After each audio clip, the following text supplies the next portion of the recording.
La historia de Bill W. Bill contó su historia muchas veces. Generalmente cubría solo a grandes rasgos sus primeros años, centrándose en su recuperación milagrosa del alcoholismo y el crecimiento de Alcohólicos Anónimos en la década de los años 30.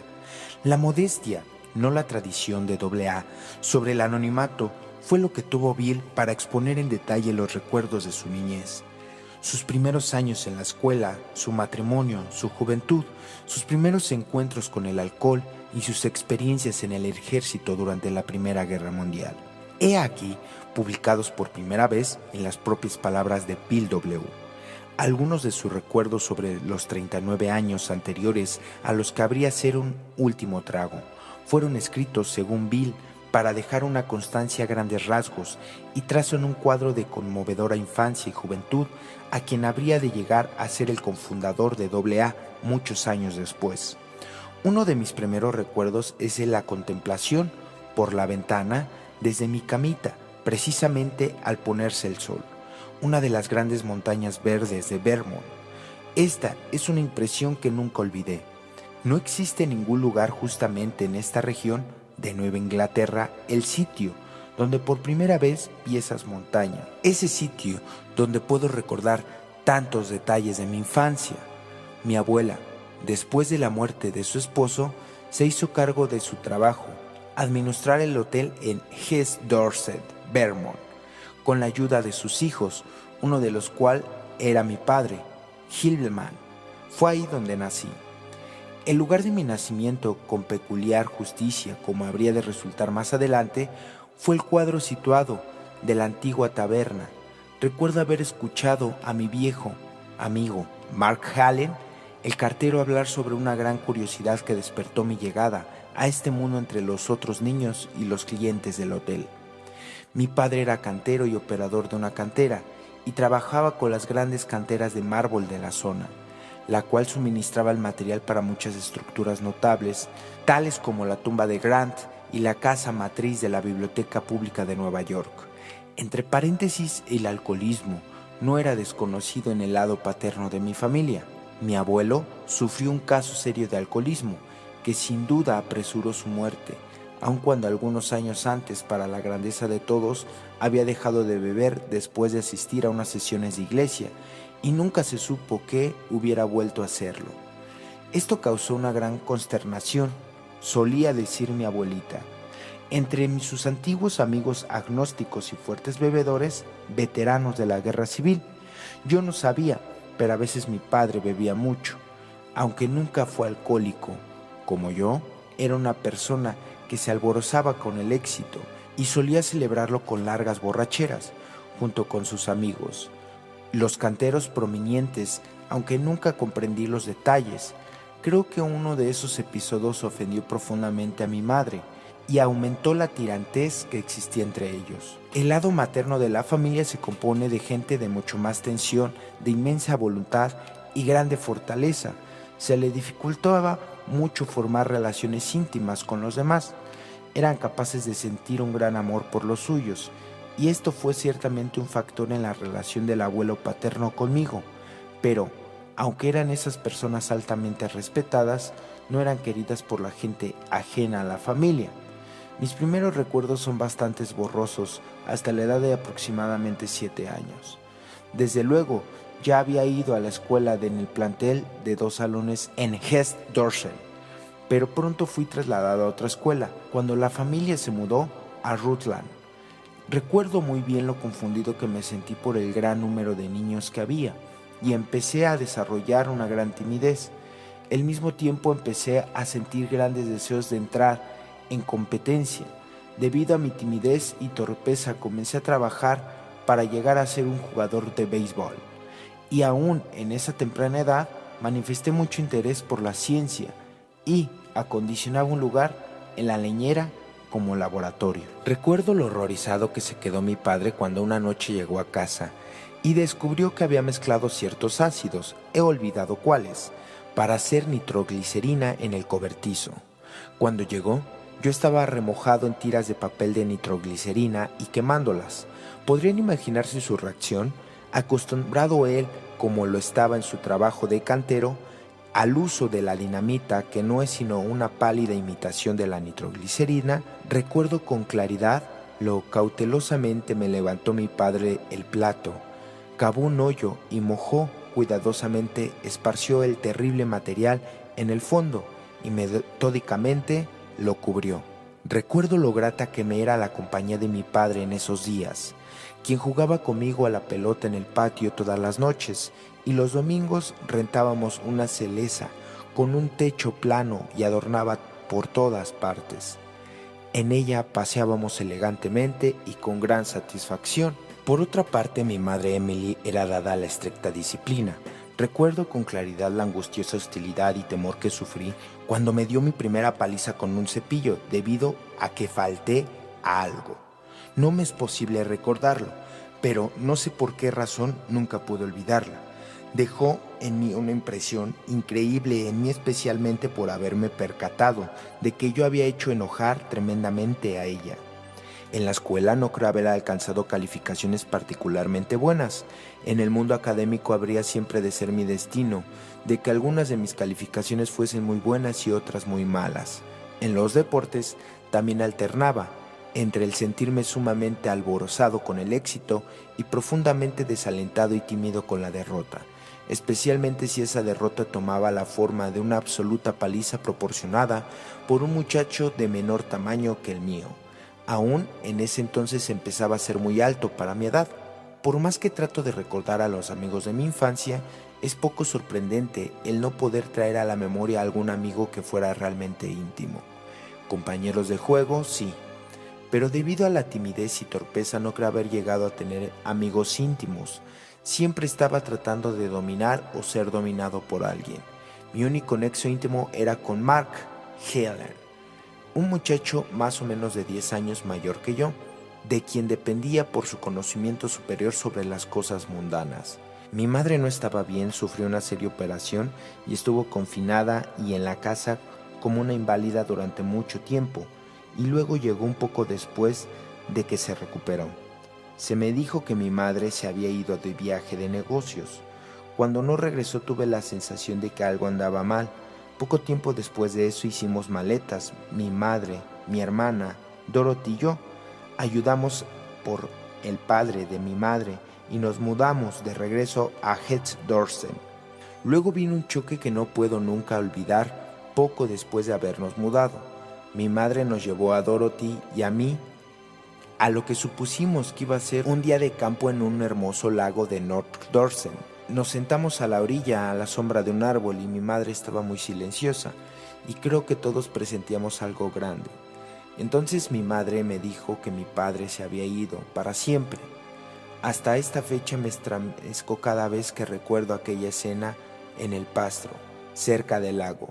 Fue una experiencia hondamente angustiosa. Sin embargo, escondí la herida y nunca hablé con nadie de ella, y mucho menos con los abuelos maternos, con quienes fuimos a vivir, a Dorothy y yo. Posteriormente se divorciaron mis padres y poco después se volvió a casar mi padre. Él murió el 14 de febrero de 1954. Mi madre emprendió una carrera que me obligó a irse a Boston, y fue poco lo que vi durante los siguientes años. Sus venidas a la casa eran siempre objeto de gran alegría, particularmente en Navidad, pero yo me percataba de que existía una barrera entre ella y yo. Yo quería a mi padre, pero admiraba y respetaba a mi madre en una forma diferente. Poco después, Dorothy se fue a vivir con mi padre, y les cayó a suerte a mis abuelos encargarse de mi educación en Heath Dorset. Recuerdo vívidamente este periodo de mi vida. Para esas fechas tenía 10 u 11 años, seguía creciendo mucho, más deprisa aún, y continuaba sufriendo por causa de mi torpeza física y por la separación del divorcio de mis padres. Recuerdo haber escuchado a mi padre y a mi abuelo sobre el divorcio y cómo podría llevarse a cabo. Recuerdo el viaje secreto de mi madre a Bennington, Vermont, para ver a un individuo llamado Baker. Luego supe que el divorcio se había consumado, ciertamente que eso me dejó en una profunda huella. A muy temprana edad aprendí a nadar y me volví pugnas en actividad. De hecho, esto empezó a suceder con todos los deportes. Sentía que tenía que luchar como Hurston, bateaba como un tip-top ser tan buen alambrista como el mejor del circo y tirar como Buffalo Bill. Y esa fue mi actitud a través de la trama de Existencia. Cuando mi vecina Rose London estableció una biblioteca circulante en la desértica cantera de su afinado padre, empecé a ser un voraz lector. En cuanto fui capaz de hacerlo y leía todo lo que llegaba a la biblioteca. De hecho, solía dormir muy poco durante las orgías de lectura. Aparentaba irme a acostar, tras de haber sido enviado a la cama severamente por mi abuelo, y entonces solía esperar hasta que pensaba que ya no se notaría la luz, y encendía la lámpara de petróleo, la colocaba en el suelo, ponía a su lado un libro, y me colocaba a la orilla de la cama para leer, a veces toda la noche.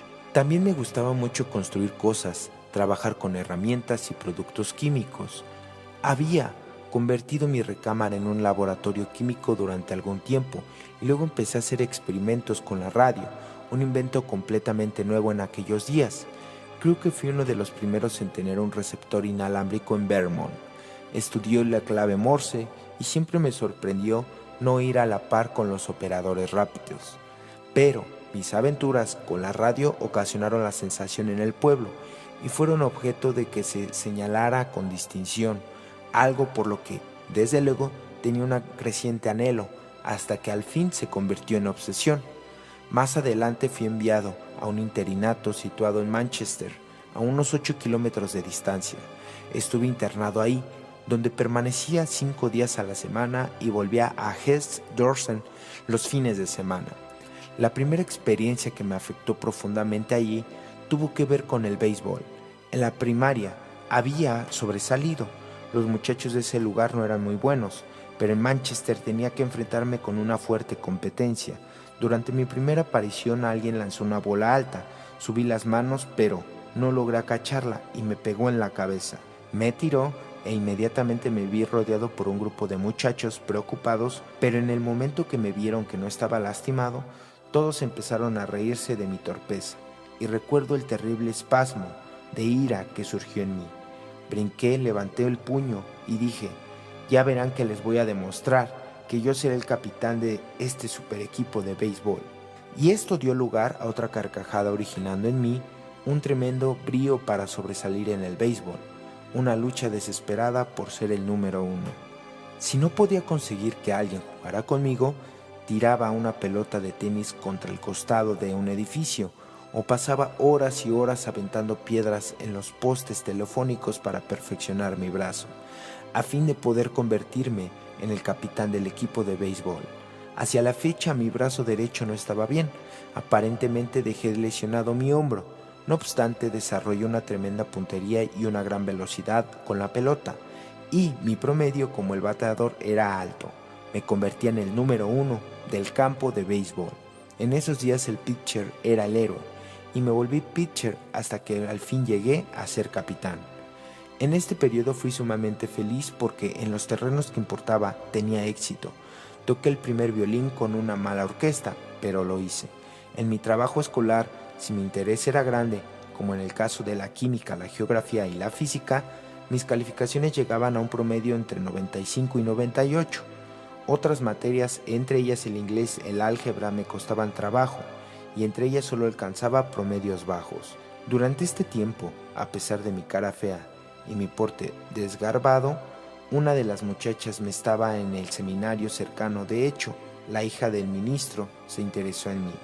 Las jovencitas del lugar habían tardado en notar mi presencia, cuando por primera vez aparecí en Manchester, y yo había desarrollado unos tremendos sentimientos de inferioridad en relación con las muchachas.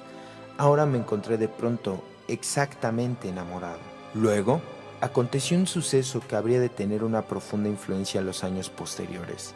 El director de la escuela interrumpió nuestros ejercicios en la capilla una mañana para informar, con rostro grave, que la hija del ministro, la que yo amaba, había muerto inesperadamente la noche anterior. Todavía puedo sentir el espantoso golpe de esa mañana. Fue un cataclismo colmado de angustia tal como solo la he vuelto a sentir 2 o 3 veces en toda mi vida. Tuvo como resultado lo que aquellos tiempos se llamaba un colapso nervioso, y que en esos días simplemente significa una intensa depresión. Quedé abatido y perdí el interés en todo. Ni deportes, ni trabajo escolar, ni atención a nadie. Me sentía absoluta, completa, profunda y compulsivamente desdichado. Solía salir a hurtadillas e ir al sepulcro donde ella estaba enterrada, permaneciendo allí durante horas eternas, convencido de que toda mi vida se había desbaratado por completo. Desde luego que ya no podía ser el número uno, podía ser nadie. No podía ganar porque el adversario era la muerte, de suerte que mi vida, pensaba yo, había terminado allí. La secuela fue que fallé en alemán, razón por la cual no pude graduarme. Heme aquí, el presidente de mi clase, sin poder recibir un diploma. Mi madre llegó enojada en extremo de Boston. Tuvo lugar una violenta escena en la oficina del director, sin embargo no obtuve el diploma. No sé cómo sobreviví el verano que siguió. La pasé sumido en la angustia y en reflexión compulsiva, todo concentrado en la hija del ministro. De algún modo logré terminar un curso de alemán y entonces mi madre me llevó a vivir con ella a Arlington, Mass, en las afueras de Boston. Fui inscrito en una secundaria local y apenas pude pasar algunos cursos debido a mi interés científico. El plan era que yo habría de ser ingeniero y prepararme para los difíciles exámenes de ingreso del Instituto Tecnológico de Massachusetts. Huelga el decir que apenas logré pasar uno de los exámenes.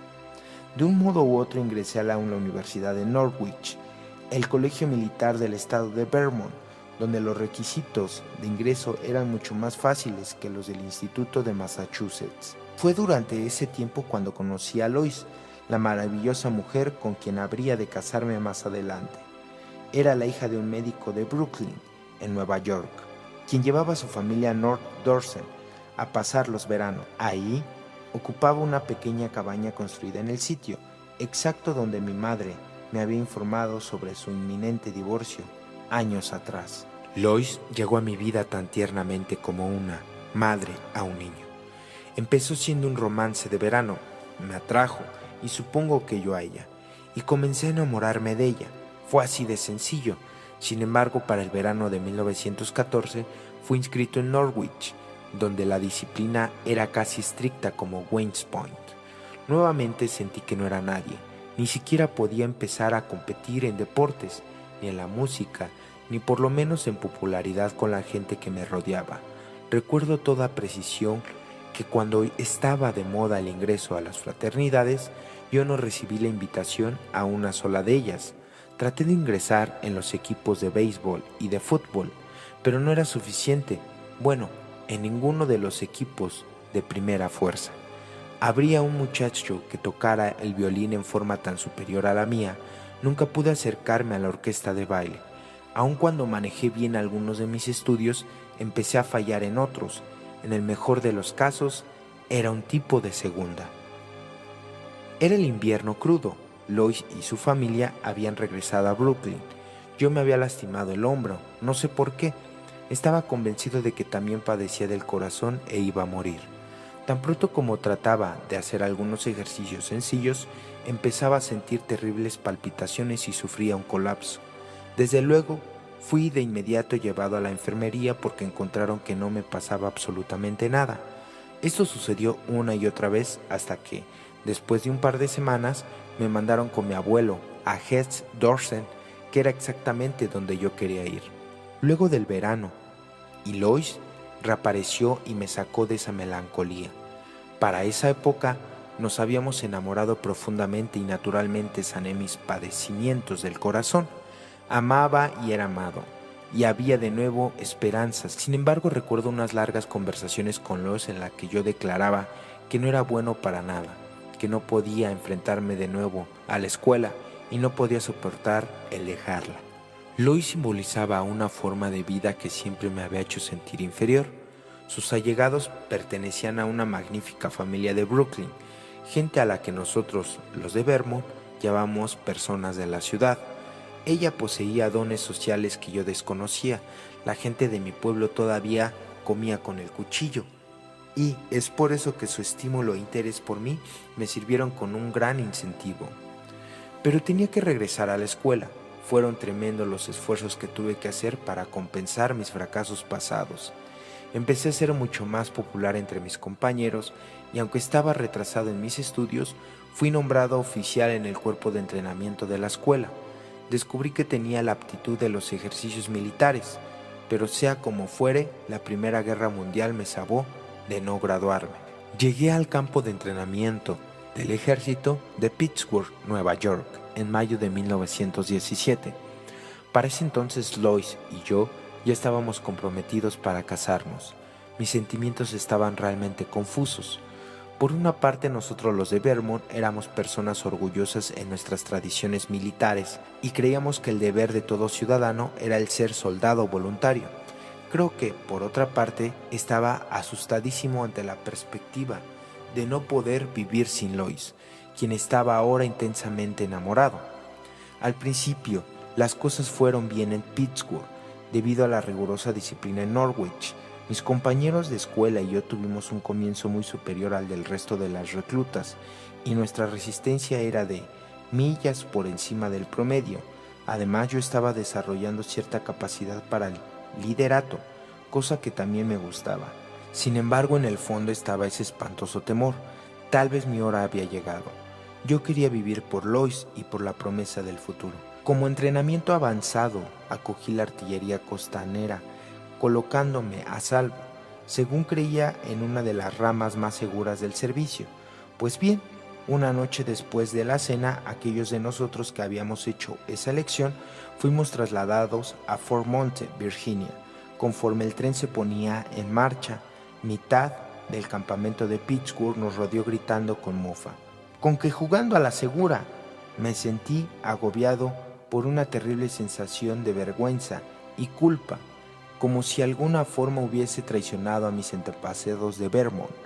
El curso de estudios fue posteriormente terminado en Fort Morton y se me comisionó como oficial de artillería. Tenía justamente 21 años de edad.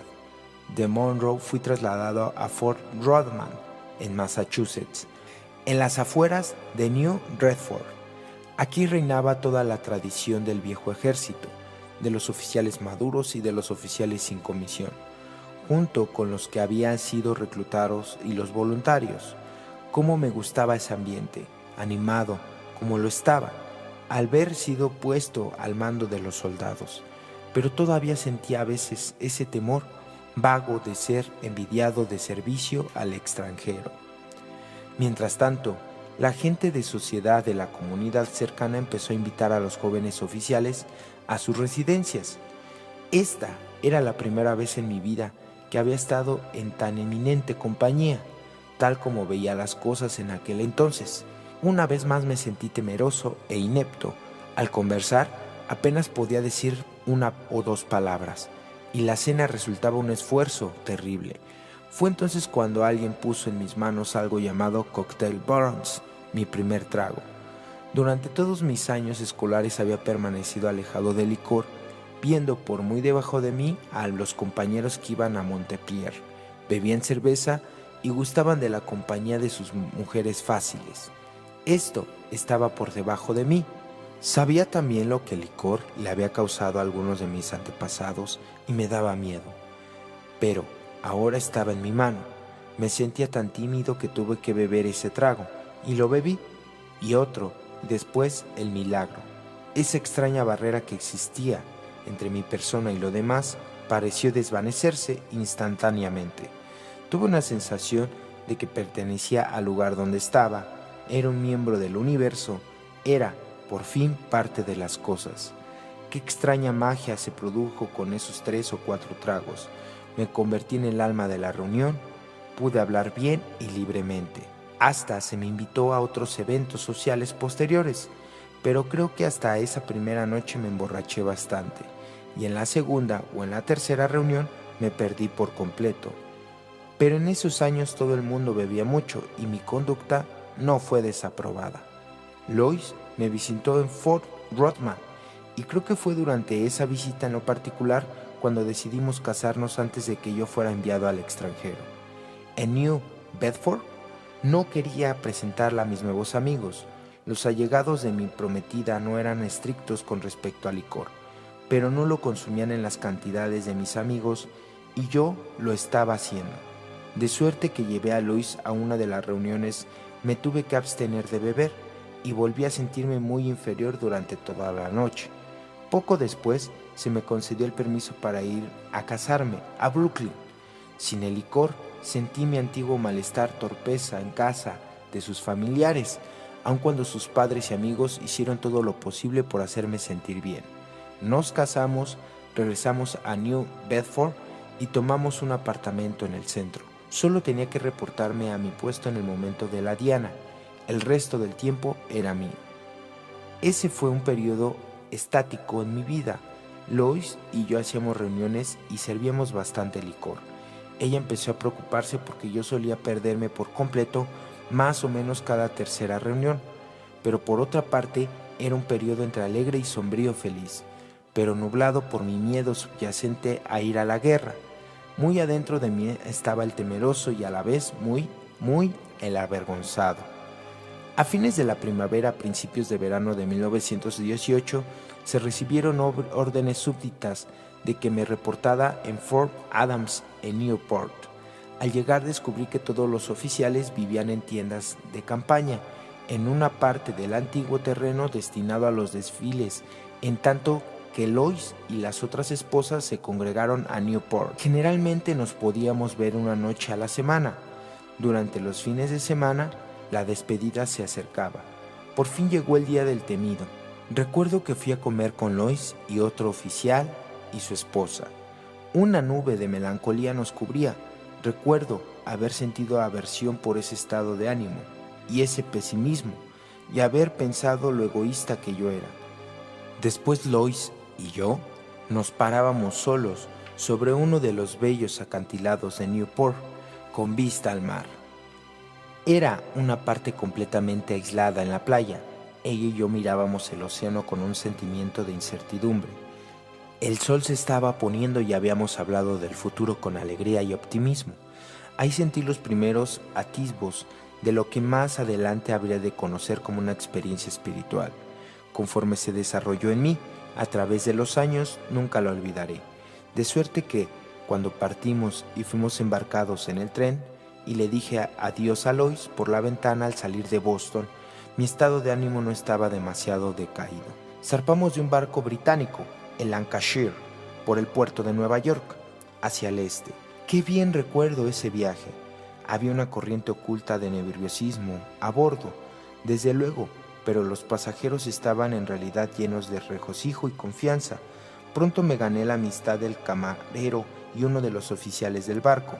Este último me proporcionó mi primera experiencia con el brandy, que yo imaginaba que impedía que llegara al terrible frío del Mar del Norte y desviaba de mi mente el hecho de que estábamos viajando en aguas infestadas de submarinos alemanes. Por fin llegamos a la Gran Bretaña. Nos acuartelamos primero en Manchester, Inglaterra. Luego marchábamos en Suffolk, donde abordábamos un transporte al terminar la tarde, rumbo a los campos de batalla de Francia.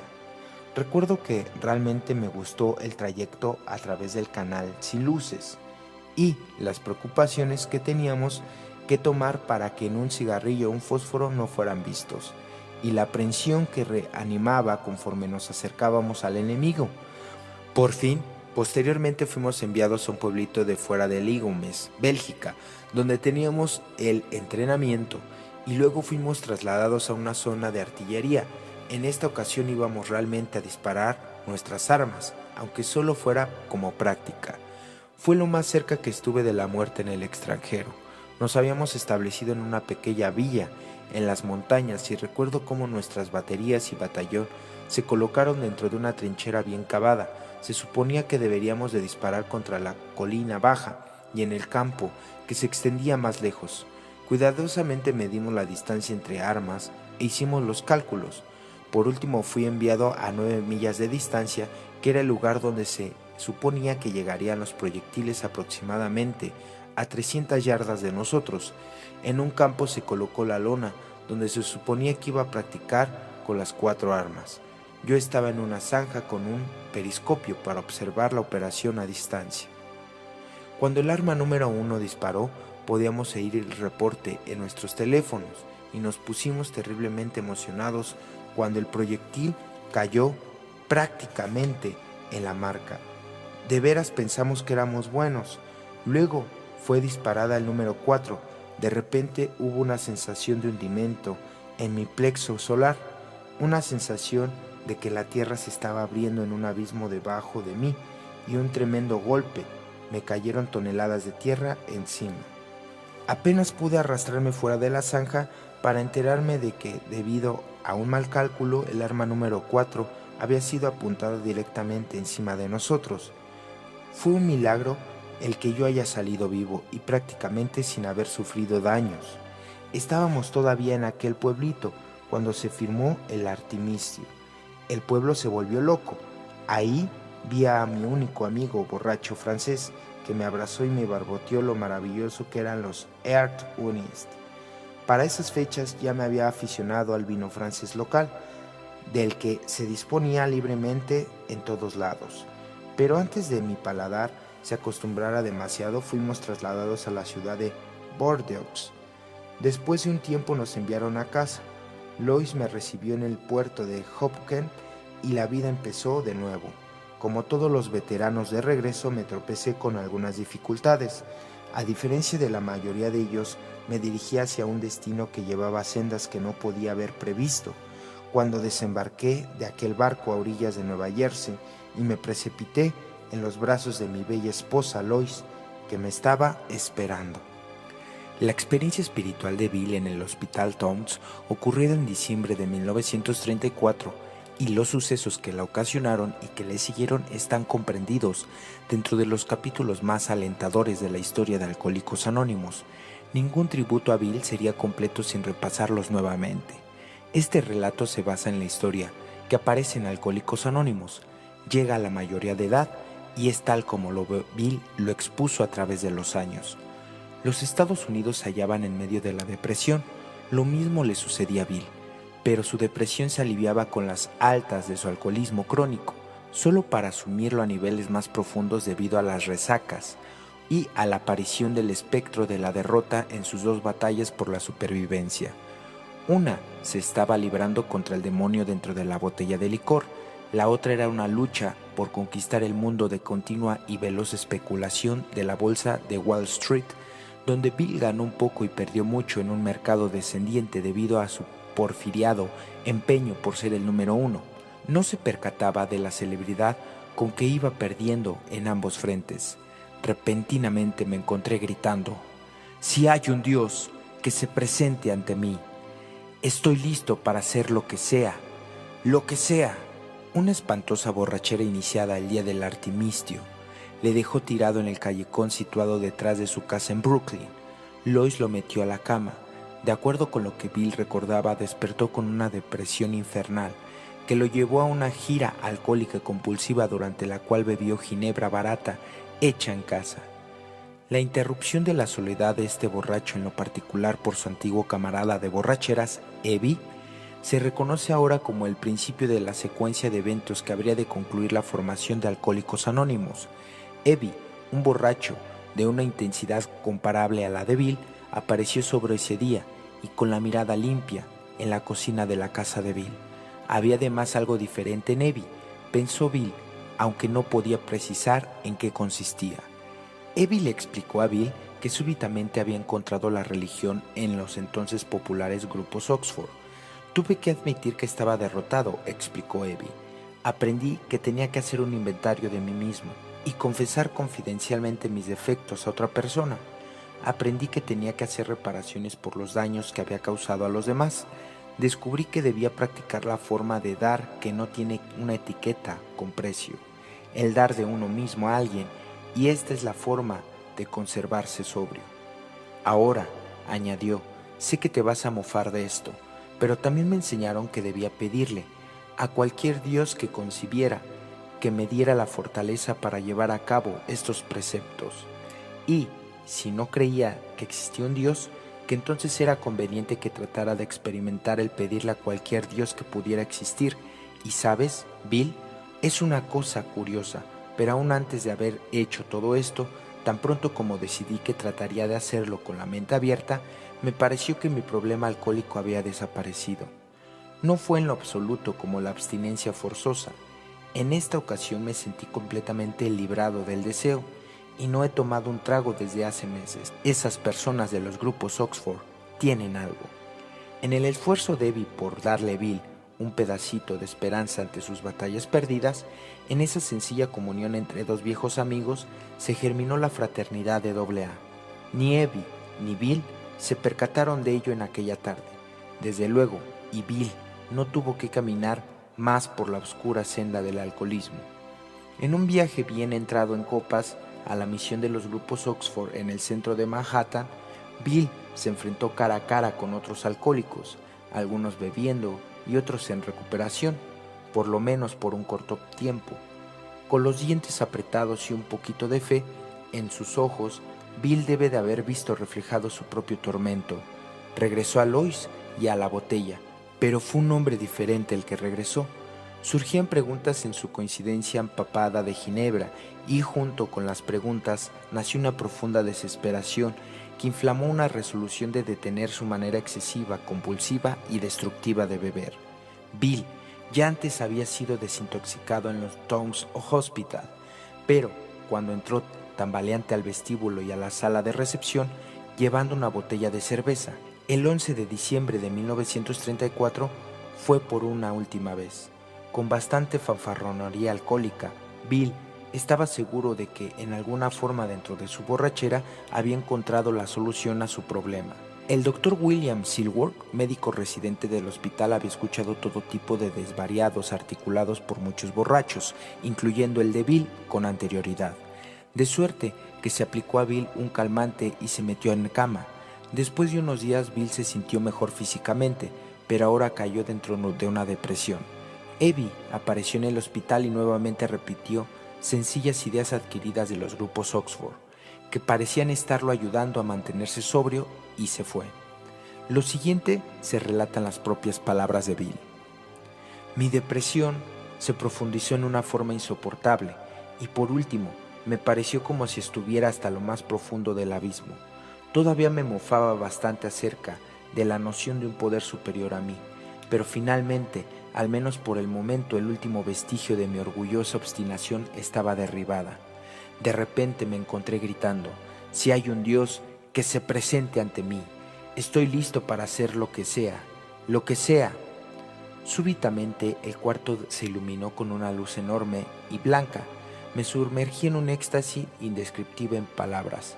En lo profundo de mí, me parecía que estaba en una montaña y que en un viento, no de aire sino de espíritu, envolvía el espacio. Y entonces me di cuenta de que era un hombre libre. Lentamente fui desapareciendo el éxtasis. Yacía en la cama, pero ahora y por un momento estaba en otro mundo, en un mundo nuevo de conciencia. Alrededor de mí y a través de mí había una maravillosa sensación de presencia, pensé. De modo que este es el Dios que predican. Me envolvió una enorme paz y pensé, no importa qué tan mal parezcan andar las cosas, ahora están bien. Todo está bien con Dios y su mundo. Alarmado por este incidente, Bill mandó a llamar al doctor Silworth, quien llegó a su lado junto a la cama. Bill le platicó lo que había sucedido y dijo que temía por su sano juicio. En un momento histórico para AA, el doctor Silworth tranquilizó a Bill, diciéndole que las experiencias de conversión de este tipo, aunque son raras, sí le ocurre a la gente que está bajo la influencia de una honda depresión, y después de que suceden con frecuencia se sufre una transformación. En el caso de Bill, quizás esto podría haber sido una liberación de la compulsión de beber. Así es que, muchacho, concluyó el médico, sea lo que fuere que tengas ahora, es preferible que te aferres a ello. Es mucho mejor que lo que tenías apenas hace un par de horas. Cuando fue dado de alta en el Towns Hospital, Bill trató de aplicar el consejo de Abby para lograr la sobriedad de otros alcohólicos que habían rondado en los grupos Oxford. Fracasó en su intento, pero hubo un éxito notable. En tanto que Bill se topó con el hecho de su intensa evangelización, ocasionada por su propia experiencia en el Towns Hospital, sencillamente no daba resultado con otros alcohólicos. Él fue la única excepción. Por espacio de 6 meses, Bill se conservó sobrio a sí mismo por medio del vigor de sus esfuerzos por ayudar a los demás. Un fracaso de negocios llevó a Bill a Akron, Ohio. en la primavera de 1935, se había vuelto a reventar otra pompa de jabón de la bolsa de Wall Street y un sábado en la noche se encontró en el vestíbulo del hotel Mayflower en un estado deprimido, desanimado, lleno de autocompasión y pensando en la posibilidad de dar una vuelta en el bar del hotel para beber un ginger ale. Inexplicablemente le entró el pánico. En vez de ir tras el primer trago fue a un teléfono público, iniciando así lo que pronto habría de ser uno de los métodos más efectivos de AA, la terapia telefónica. Al no conocer a ningún alcohólico a quien llamar, Bill escogió al azar el nombre de un ministro religioso en la guía telefónica de Akron. Explicó su problema y pidió que se le proporcionaran nombres de borrachos locales con quienes pudiera hablar. ¿Pueden imaginarse lo que habrá cruzado por la mente del pastor mientras escuchaba a Bill? Pero le dio una lista de 10 personas que, pensaba él, podrían estar en estado de ebriedad o conocer a alguien que lo estuviese. Bill trató de hablar con todas ellas. La última persona de la lista localizada en la 10ª llamada de Bill era una dama no alcohólica conocida por sus buenas obras y palabras, Henrietta Seiberling. Al igual que el ministro religioso, de algún modo pareció comprender lo que Bill deseaba. Invitó a Bill a su casa, donde le informó que había encontrado al hombre preciso para él, el Dr. Bob, cirujano de Akron. El buen médico, dijo ella, había estado acabado tanto su vida como su carrera por su manera muy secreta de beber y, en años recientes, había hecho intentos futiles para dejar de beber utilizando medios, tanto médicos como religiosos, sin éxito. Henrietta llamó a la esposa del Dr. Bob, Annie, por teléfono, solo para desalentarle con la noticia de que Bob estaba celebrando el Día de las Madres y acababa de traer a casa una maceta con una planta que requería de su atención. Como explicó Bill posteriormente, lo que Annie no dijo fue que la planta estaba en la mesa y Bob debajo de ella, tan plantado que no podía levantarse. La reunión se pospuso para el día siguiente. En la tarde, el tembloroso cirujano de Akron se reunió con el agente de la bolsa de Wall Street, en la casa de la señorita Seiberling. Hablaron hasta altas horas de la noche. Los agentes invisibles catalíticos que habían logrado esta primera junta de AA, un verdadero éxito, fueron pocos, pero poderosos. Ambos hombres eran alcohólicos incurables que lo habían probado todo para dejar de beber.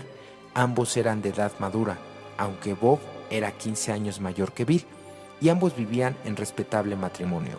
Ninguno de ellos representaba la estereotipada caricatura del borrachín de barriada baja, que era la visión generalmente aceptada del alcohólico. En ese entonces, ambos eran profesionales con inteligencia y capacidad y empuje. Ambos eran también individuos con enormes recursos espirituales en potencia. Ambos, y aquí la coincidencia se funde con el destino, eran del estado de Vermont, y por tanto la empatía que lograron tenía las raíces en la tierra de su nacimiento y en su forma de expresión del lenguaje. Bill se mudó a la casa del Dr. Bob por el momento y el Dr. Bob permaneció milagrosamente sobrio por aproximadamente un mes. El Dr. Bob tenía aún otra borrachera por delante. Empezó con una convención médica en Atlanta City y terminó en Akron. Llegaron entonces noticias de que se necesitaba al cirujano en su hospital en el término de 3 días para efectuar una operación delicada. Bajo los cuidados de su esposa y Bill, el Dr. Bob fue restituido a la sobriedad por medio del procedimiento familiar de ir disminuyendo la ingestión de alcohol. El 10 de junio de 1935, Bill y Annie llevaron al Dr. Bob al hospital, donde harían de tener lugar la operación. En un acto de caridad, solo comprendido por cualquier alcohólico que sepa lo que es salir de una borrachera, Bill le dio al Dr. Bob una botella de cerveza para calmar los nervios, a fin de que pudiera sostener el bisturí. El Dr. Bob bebió la cerveza, practicó la operación y no volvió a beber un trago más durante sus restantes 15 años de vida. Con ese gesto, Bill convirtió los infortunios personales de 2 alcohólicos miserables en el principio de la historia de la Organización de Alcohólicos Anónimos. La fraternidad nació ese día a través de la bondadosa clemencia, la comprensión especial de un alcohólico hacia otro y de un pequeño incidente en Akron. Creció hacia un continuo proceso de proporciones casi mundiales, pero siempre con el mismo espíritu. Qué irónico es que esta bondad haya sido por primera vez santificada, y nada más menos que con una botella de cerveza. Casi desde el principio, Bill W. estuvo ansioso por atribuirle el mérito del desarrollo de AA a otras personas. Fue para él cuestión de orgullo personal su pasión por pasar inadvertido. Más allá de lo que indica la 12ª tradición, el anonimato es la base espiritual de nuestras tradiciones, recordándonos siempre que hay que colocar los principios por encima de las personalidades. Los extremos a los que llegó Bill para proteger este fundamento incluyeron rechazar numerosos honores públicos, tales como un doctorado ofrecido por una gran universidad, rechazar a los editores de la revista Time lo pusieran en la portada a él, no a AA, declinar continuamente ofertas para vender los derechos de su biografía a la industria cinematográfica, a pesar de que en toda ocasión se le aseguró que su anonimato personal sería respetado. Todas esas oportunidades preocupaban a Bill, no tanto porque pudiera violarse la tradición de AA, porque un AA, Bill mismo, pudiese perder la cabeza por la adulación, perdiendo también así el ingrediente esencial de la sobriedad y la humildad. Su preocupación era por el espíritu, no las palabras, de la tradición, y sin embargo nadie pudo estar más consciente que Bill del hecho de que la fraternidad de AA está compuesta de gente y de que el mensaje debe de ser transmitido por la gente. Al principio fue Evie, el Evie reformado, que había encontrado la religión y, en efecto, había llevado los ingredientes básicos de Alcohólicos Anónimos a casa de Bill en Brooklyn. Bill y los posteriores nunca relataron su historia sin recordar a Evie, mi padrino, y el papel crítico que jugó durante esos primeros años. ¿Y Evie? El resto de su historial desafortunadamente no es tan feliz. Menos de 2 años después de su conversión volvió a beber, mucho en forma alcohólica. Durante cerca de 2 décadas, Evie vivió en el mundo alcohólico, a veces borracho, a veces abstemio, rondando alrededor de AA, contándole su historia a quienes quisieran escucharlo y a los pocos que podían creer el increíble de verdad sobre el hombre que había logrado la sobriedad de Bill. Una y otra vez ingresó a los sanitarios. Una y otra vez sus antiguos amigos, especialmente Bill, le pagaron la comida o algunas de sus deudas o su hospitalización. Durante sus últimos años de vida, sin embargo, Evie fue a vivir a Texas, donde gracias a su propio esfuerzo y a la ayuda de sus amigos de AA, logró la sobriedad. Debido a su salud precaria, fue llevado al balneario de Ballston, en el estado de Nueva York, donde murió el 21 de marzo de 1966. Lois y la esposa del Dr. Bob, Annie, también tuvieron influencia en la vida de Bill en aquellos días. Es una realidad que ambas mujeres sostuvieron a sus esposos, tanto económicamente como moralmente. Durante los últimos años que bebieron, y pese a las enormes dudas y frecuentes temores que deben de haberlas asaltado, encauzado sus energías ayudando a sus esposos a fundar la Fraternidad de Alcohólicos Anónimos, para que llegara a ser nacional y finalmente mundial. Es interesante que tantas de las personas inicialmente responsables con Bill del nacimiento y crecimiento de AA no eran alcohólicas, pero su misericordia ayudaron a los cofundadores para llevar a cabo su misión. Estaba el Dr. William Silkworth, a quien Bill W. cariñosamente llamaba el pequeño doctor de buena voluntad que quería a los borrachos de Silky. Neurólogo, le explicó a Bill los síntomas físicos y la progresividad de la enfermedad del alcoholismo, y le aconsejó que, al tratar con los borrachos, pusiera énfasis en los aspectos destructivos del alcoholismo y que lo hiciera en forma cruda. Antes de su muerte, ocurrida el 22 de marzo de 1951, el Dr. Silkworth ayudó moral y físicamente a más de 40,000 alcohólicos y su influencia en AA será recordada por tanto tiempo como la de Bill W. Está también el Dr. Sam Schumacher, originalmente perteneciente de la Iglesia del Calvario del Grupo Oxford, donde Evie llevó a Bill y fueron sembradas las semillas de AA con la conciencia de Bill. Años más adelante, el Dr. Schumacher habría de escribirle a Bill: le doy al Señor gracias por haber sido el instrumento para que se operara un alivio tan grande en el mundo. Piensa no solo en aquellos que han encontrado el camino a través de AA, sino también en aquellos otros miles que saben lo que ya es un milagro fuera de época, el que el hombre sea utilizado por Dios en esa forma. Me parece que eso constituye casi toda la materia de lo que es esencial en la vida. Sam Schumacher murió el 31 de octubre de 1963. Estaba Sor Ignacia de las Hermanas de la Caridad de San Agustín, la compañera del Dr. Bob en el Hospital Santo Tomás hasta la muerte de él. Después de ese deceso, continuó su trabajo notable en el hospital de la ciudad de San Vicente en Cleveland en años posteriores, y esta menuda monja se convirtió en la encarnación del Paso 12. Hasta la fecha continúa siendo el símbolo de amor y misericordia para miles de alcohólicos en recuperación alrededor del mundo. Sor Ignacia murió el 31 de marzo de 1966. Estaba el notable psiquiatra Dr. Harry Table, quien reconoció años antes que la mayoría de sus colegas las aplicaciones médicas y psicológicas de la enorme experiencia de Bill en el Towns Hospital y comprendió por qué funciona la terapéutica de AA con los alcohólicos, quienes solo han constituido el fracaso y la derrota de otros tratamientos para el alcoholismo. El Dr. Table murió el 2 de abril de 1966. Para Bill, otra persona especial fue el padre Edward Dowling, un sacerdote jesuita de San Luis, Missouri, de quien Bill W. decía el amigo más íntimo que haya yo tenido, y también mi consejero espiritual. Desde el momento en que se conocieron una noche de invierno de 1940 y hasta la muerte del sacerdote ocurrida 2 décadas después, fueron amigos firmes y confidentes.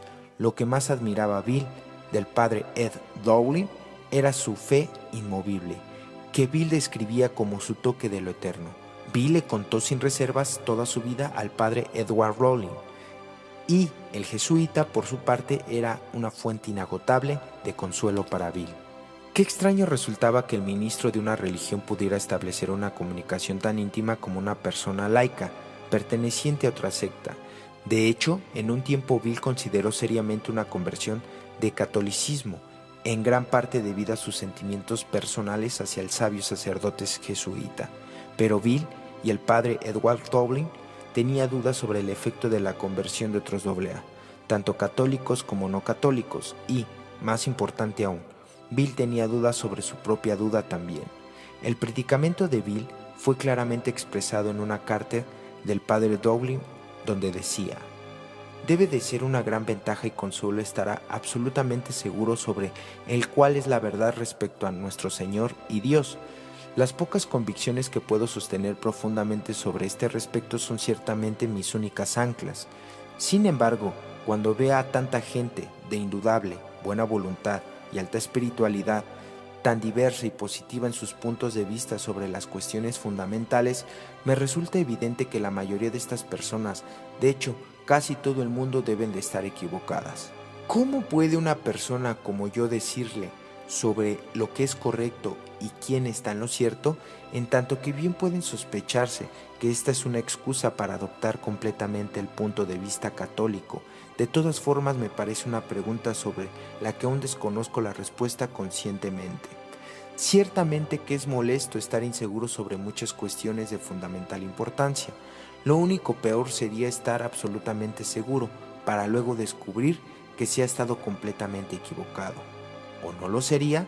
Francamente, Edward Dowling, de verdad no lo sé. El padre Dowling murió el 3 de abril de 1960, una pérdida irreparable para Bill. Estas personas que intervinieron en la vida de Bill W. hicieron posible la creciente madurez de AA. Existen también otras cuyo anonimato debe ser conservado porque aún viven y son todavía parte vital de AA. Vinieron de todas las sendas de la vida: jurisconsultos, médicos, ministros religiosos, profesores, vendedores, amas de casa, trabajadores y hombres de mundo. Pertenecían a todas las clases sociales y raciales, y su número incluyó adeptos de casi todas las religiones conocidas, así como también escépticos, ateos y agnósticos, quienes en su mayoría discordaban con la entrega de Bill a un poder superior, pero respetaban lo que por ello habían logrado. Como Bill escribió una vez, AA no se inventó. Sus fundamentos nos fueron dados a través de la experiencia y sabiduría de muchos grandes amigos. Nosotros simplemente tomamos sus ideas y las adaptamos. Ninguna realización le dio a Bill una mayor satisfacción de la terminación en 1955 de la estructura administrativa de los servicios mundiales de Alcohólicos Anónimos, tal como fue adoptada en la convención del 20º aniversario, para asegurarse que la fraternidad sería turnada en buenas condiciones de las manos de los pioneros de AA a una nueva generación. El pensar parlamentario, las divisiones del poder y el resto de la organización no surgieron enteramente de los esfuerzos de Bill. Tuvo el beneficio del consejo y asesoría de muchas otras fuentes, pero el espíritu prevalece en los legados de AA, es el Bill y el Dr. Bob, y están forjados con base en la misma experiencia, en la que formuló el libro grande, consistente tanto en el éxito como los inevitables fracasos sufridos durante los 20 años de la historia de AA hasta ese tiempo. Para aquellos de nosotros que pasamos la mayoría de nuestras vidas de AA a nivel grupo, viviendo un día a la vez, haciendo nuestra labor de paso 12 por los medios que están a nuestro alcance, los tres legados parecen disminuir en perspectiva e importancia conforme consideramos en secuencia cada uno de ellos. Los 12 pasos parecen relacionarse en forma más inmediata con nuestra sobriedad que las 12 tradiciones. Los 12 conceptos de servicio mundial parecen remotos. Vistos desde la vigilancia de cada uno de nosotros, tiene que ejercer para no beber hoy ese primer trago. Para Bill, el orden de la importancia era la inversa. Desde su oficina con su vista a las Naciones Unidas en el 12º piso del edificio de Nueva York, y el panorama era amplio. Lo que había empezado como una conversación entre dos alcohólicos en Akron, Ohio, en 1935, se había extendido alrededor de un mundo increíblemente corto, hacia millones de personas unidas por solo los lazos de una enfermedad común, el alcoholismo. El legado de servicio afirma nuestra fe en el ideal democrático de la decisión tomada por la mayoría, la conciencia del grupo, la decencia básica y sensatez colectiva de los representantes de AA. En la Asamblea de Servicios Generales, junto con los que depositamos del Consejo de Servicios Generales de AA, consistentemente tanto de los AA como los no alcohólicos, el espíritu de ese legado puede resumirse con mayor exactitud en las propias palabras de Bill. Esperamos que nuestras asambleas abran siempre el tratar de actuar con el espíritu de un respeto y de un amor mutuo de un miembro hacia otro. A su vez, esto significa que la confianza mutua prevalecerá, que no habrá de tomarse ninguna acción bajo la influencia de la cólera, ni deprisa ni a la ligera, que se tendrá cuidado de respetar y proteger a las minorías, que ninguna acción habrá de ser punitiva, que hasta donde sea posible. Las acciones importantes habrán de tomarse como base de la casi unanimidad de votos, y que nuestra asamblea siempre ha de estar prudentemente en guardia contra las tiranías grandes o pequeñas, fundadas ya sea con base en la mayoría o en la minoría de votos. La suma de estas diversas actitudes y prácticas es, en nuestra opinión, la verdadera esencia de la democracia en acción y espíritu. Las 12 tradiciones representan el legado de unidad, la médula de las tradiciones que expresa claramente en el enunciado o preámbulo familiar que generalmente se lee al iniciarse nuestras juntas en AA. Ellas comprenden sugerencias relacionadas con el bienestar común de la estructura del grupo de la organización, las relaciones públicas y el anonimato. Las reflexiones de Bill sobre la sabiduría y la humildad de las tradiciones de AA son conmovedoras. Queda implícita a través de las tradiciones de AA, dijo él, la confesión de que nuestra fraternidad tiene sus errores. Confesamos que tenemos defectos de carácter como una sociedad y que de estos defectos nos amenazan continuamente. Nuestras tradiciones son una guía para mejorar nuestras formas de trabajar y de vivir, y son también un antídoto contra diversos males, las 12 tradiciones para la supervivencia y armonía del grupo.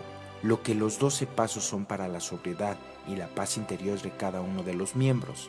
Para Bill, W se centraba en el valor inapreciable de todo ser humano individual como imagen de su creador y como instrumento potencial de su voluntad, sin importar qué tan nublada pudiera estar su mente o hasta qué punto hubiera quedado destruido su cuerpo por los estragos del alcoholismo. Ninguno de los que estamos sobrios ahora en AA podría haber sido escuchado. En los últimos y desesperados momentos de la última cruda, palabras que fueran más alentadoras y dulces que estas que demostraban la fe inmovible de Bill.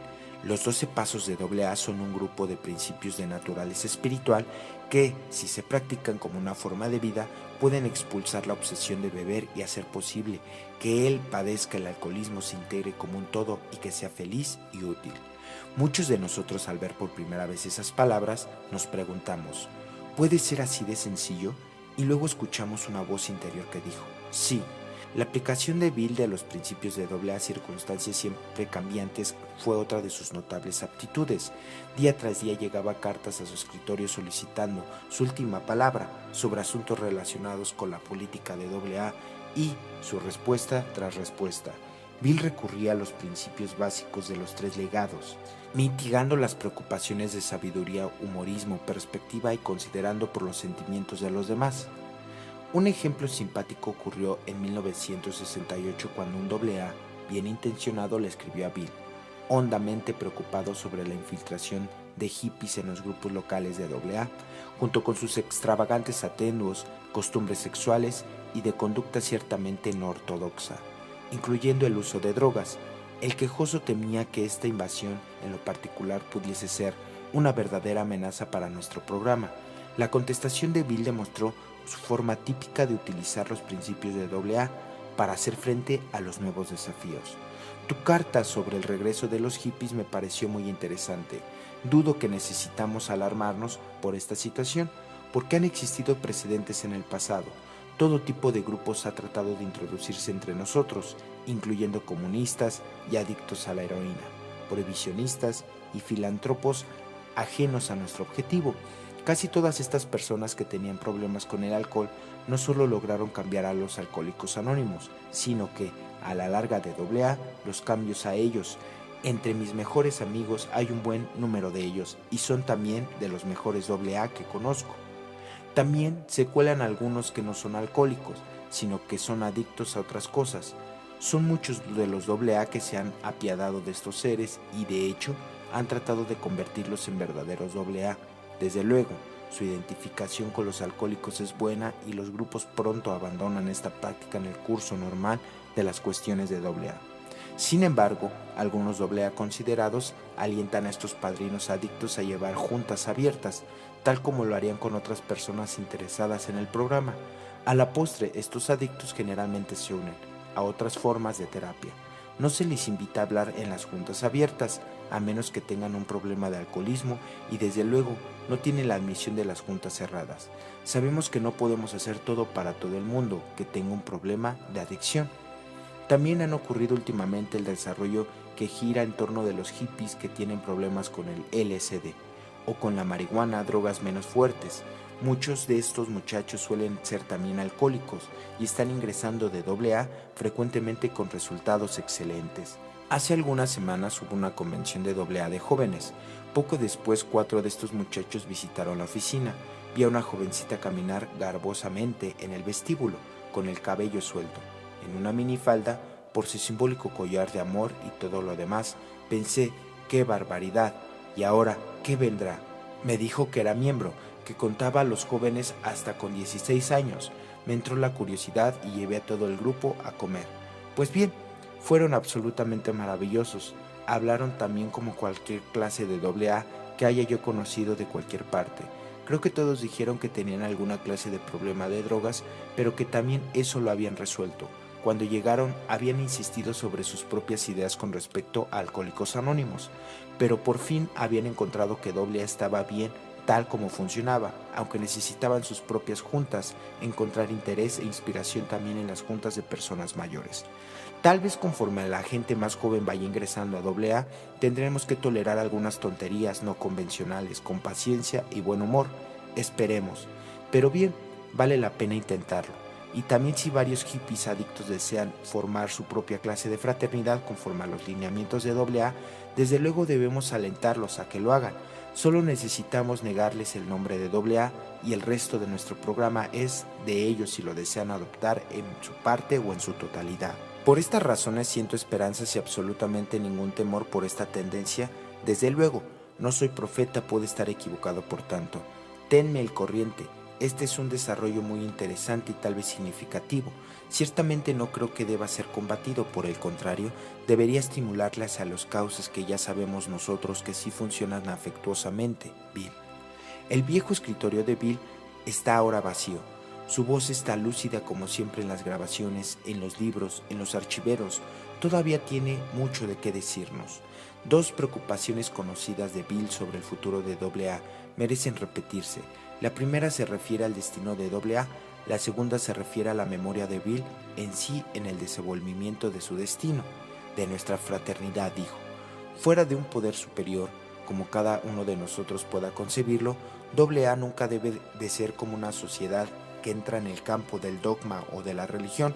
No podremos convertirnos en una religión, en ese sentido, para no matar nuestra utilidad al ser hundidos por las disputas teológicas. Él hizo la advertencia con más claridad aún. Como sociedad nunca debemos llegar a ser tan fatuos como para suponer que hemos sido los autores e inventores de una nueva religión. Humildemente reflexionaremos que cada uno de nuestros principios, cada uno de todos ellos, ha sido tomado para Bill W., cofundador de Alcohólicos Anónimos. Fuentes antiguas recordaremos que no somos profesionales disponiéndonos a estar listos para cooperar con todos los hombres de buena voluntad, cualquiera que sea su creador o nacionalidad. Existen aquellos que predicen que Alcohólicos Anónimos bien puede llegar a ser el punto de partida para un despertar espiritual a través del mundo. Cuando nuestros amigos dicen estas cosas, son tanto generosos como sinceros. No obstante, nosotros en AA debemos reflexionar que tal atributo y tal profecía puede bien resultar en el primer trago para la mayoría de nosotros. Esto es, si realmente llegásemos a creer que ese es el verdadero propósito de AA y empezamos a comportarnos conforme a esta creencia, nuestra sociedad, por tanto, prudentemente se ajustará a su único objetivo: transmitir el mensaje al alcohólico que todavía sufre. Resistamos la orgullosa suposición de que, ya que Dios nos ha permitido hacer el bien en un terreno, estamos destinados a ser el instrumento de la gracia salvadora para todo el mundo. En estos párrafos, Bill nos pide simplemente que perseveremos con nuestra humildad como fraternidad. Esta humildad puede ser infundida en la confianza de Bill de que Alcohólicos Anónimos continuaría caminando en el futuro y caminando saludablemente sin él. Una vez escribió: parece haberse comprobado que AA puede sostenerse en sus propios pies donde sea y bajo cualesquiera sean las condiciones. Ha crecido por encima de cualquier dependencia que haya podido tener alguna vez, sea de personalidades o de esfuerzos de los miembros más antiguos como yo. Gente nueva, vigorosa y capaz continúa saliendo adelante y apareciendo en los lugares donde es necesario. Además, AA ha alcanzado la suficiente madurez espiritual para saber que su dependencia fundamental es de Dios. Para aquellos de nosotros que pudiéramos desear que nuestro Bill fuera considerado por la posteridad como un santo en el panteón de los dioses modernos, es ahora el momento de reflexionar cuidadosamente sobre su humildad y sabiduría, porque en verdad Bill no fue un santo. Habría rechazado y rechazó tal insinuación. Era un hombre común. Sus palabras de advertencia se aplican tanto a los buenos recuerdos en él como en los otros muertos queridos de nuestro particular pasado que hoy vengan a nuestra memoria. Nada puede ser más desmoralizador que una persistente y abyecta dependencia de otro ser humano.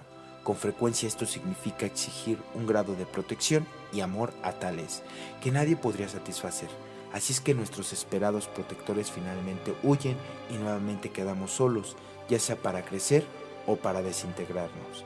Hasta luego, Bill, quien nos enseñó que la nueva forma de vida de AA nos conduce a ser humildes, no necesariamente mansos; receptivos, no necesariamente pasivos; amorosos, no necesariamente posesivos; sinceros, no necesariamente rudos; morales, no necesariamente fariseos; envidiables, no necesariamente ostentosos; espirituales, no necesariamente religiosos; y atractivos, no necesariamente irresistibles. Esta es la historia de Bill W. Esperamos que te haya ayudado a tu recuperación. Te invitamos a que te suscribas al canal y que nos dejes tu comentario. Nos dejes un like y que compartas este video. Felices 24 horas.